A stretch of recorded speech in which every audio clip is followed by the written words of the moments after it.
Good morning. Welcome back to the Pastor Study. There's been a lot going on the past few weeks and things that we need to be in prayer about.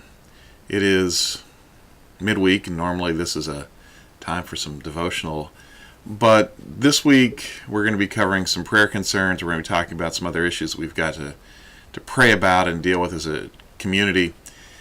So I'm going to start with prayer concerns. Continue to keep Tim in your prayers.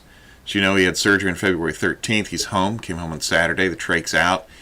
He still has a feeding tube in, and he's going to be trying broth and jello to see how that goes this week. Now, he does go back to see a surgeon on Friday, so we're hoping for more news. Good news in particular. So be praying that his recovery is going well and that he's healing quickly. Some of you know Becky and Charlie were in a car accident on the way to pick Tim up from the hospital on Saturday. As I understand, no one was hurt, but keep them in your prayers too as they recover. Bud is home, as you know. He is still very weak, but recovering. He's doing therapy. Shirley shared that she's been supported by helpful family and very good neighbors and good staff coming in to work with Bud. So please keep them in your prayers as well.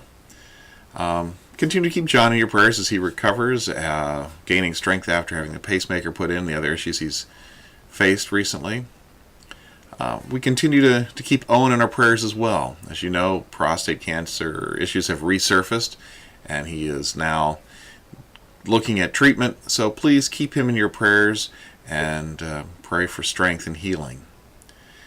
Continue to pray for the persecuted church around the world. As you know, it's not just the Chibok girls, but there is continued unrest in Nigeria and many places around the world. So the persecuted church needs our prayer as well.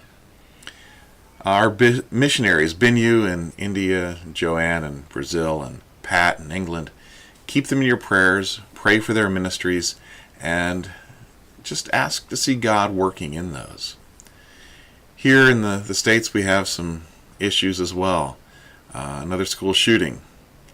As I understand, the 18th of the year, 17 people were killed.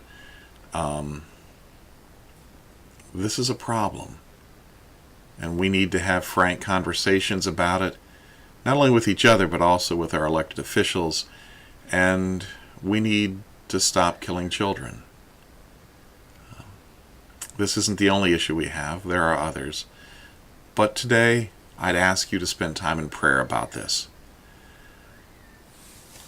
As we move through this Lenten season, we're talking about victory over darkness. And darkness takes many forms. Sometimes it's anger, sometimes it's violence, sometimes it's systematic oppression.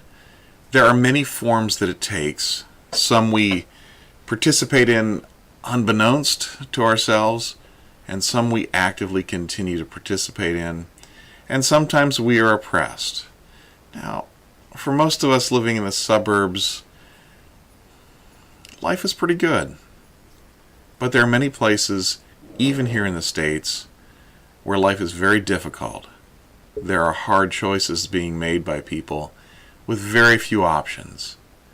Now, I know you will keep these issues in your prayers, but it's part of this reoccurring story that we see in Scripture, where God is not on the side of the oppressor, but on the side of the oppressed. That's part of the story of Exodus. Yes, the Egyptians suffered, but for the first few plagues, so did the Israelites. They suffered as part of this. Only later in the story does God differentiate between Israel and Egypt. And part of that gets at the fact that we sometimes participate in oppression of others. Whether we do it willingly or even unbeknownst, it is part of the story. So as we move through Lent, I would ask you to be thinking about victory over darkness, our continuing theme for the next few weeks, as we look at Exodus, as we look at Easter, as we look at our own lives. Celebrate the victories we've had, but recognize at times we are oppressed and sometimes we are the oppressors. That's hard to come to terms with. But what does that mean? What does it mean for you and I to be in a privileged position and not have to worry about certain things? Because we have our skin color, our education, our resources, there's a lot that we have that can at times put us more in the position of the oppressor than the oppressed.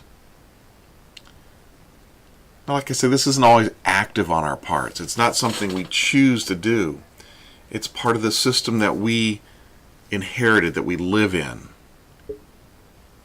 As you move through this time of Lent, step away from some of our privilege and embrace what it means to live simply and peacefully and together.